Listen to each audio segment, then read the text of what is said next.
What's good, internet? We're designing more magic cards today. On my last two videos, I featured cards that were blue and also, weirdly enough, had Ward 2. So today we're not doing any of that. Today we're designing Scott Pilgrim, the man with 2 brain cells, one of which is exclusively dedicated to Ramona Flowers.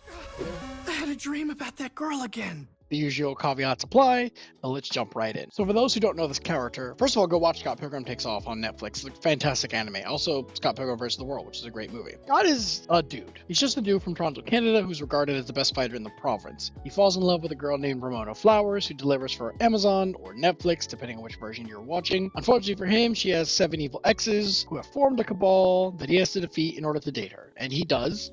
He also beats himself at some point. He's a bassist for the band Sex Bomb, a huge gamer, making Sonic and Bomberman references all the time. He's very much a lovable idiot and the kind of hero you're not supposed to root for at first, but eventually kind of gets their shit together, and then you kind of want him to win.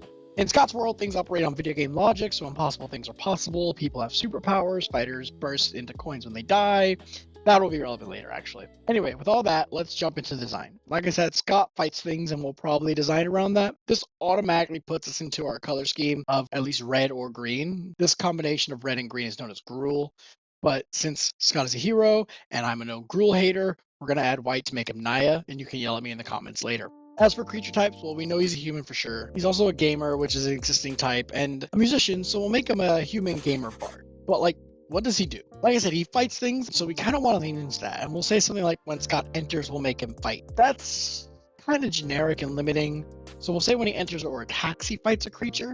And we'll stipulate that it has to be a creature you don't control because I don't want this next ability to get out of hand. Like I said, Scott's world runs on video game logic. We can assume Scott levels up when he fights. So that kind of lets us make this ability where when he fights another creature, he gets a 1/1 counter. This is kind of how we represent him leveling up. Now, this ability is already powerful, but I got a soft spot for Scott Pilgrim, and also for flavor reasons, we're going to make him a little stronger. I mentioned earlier that people burst into coins when they die, and so we'll make Scott do that.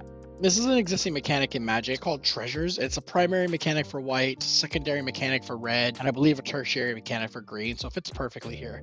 Treasures are artifacts that you sacrifice for mana, so money and mana are kind of interchangeable in Magic the Gathering. And we'll say something along the lines of like when Scott dies, he makes a treasure. Exactly how many we're going to determine based on the number of +1/+1 counters on him. On my initial pass, I said it was going to be based on his power, but that effectively lets him pay for himself, which can be a really dangerous design. And this is still quite powerful. Further playtesting might push me to make this the treasures enter tapped or something, but for now we'll leave it as is. As for power and toughness, green is known to get hyper efficient creatures, red gets efficient power, while white gets efficient toughness. So Naya creatures tend to be stronger than their casting costs, but because of his powerful enter the battlefield trigger that effectively always makes him +1/+1, we can start his base power off as a 3/3, and this lets us leave his cost as simply Naya or red, green, and white, without having to add any generic costs. Of course, this is still quite the powerful card, so we're going to put this just in the Mythic category. And that's basically it for Scott Pilgrim, our lovable idiot. Let me know if you think I got this one right in the comments. Be sure to like and subscribe for more content, and I'll catch you all in the next one.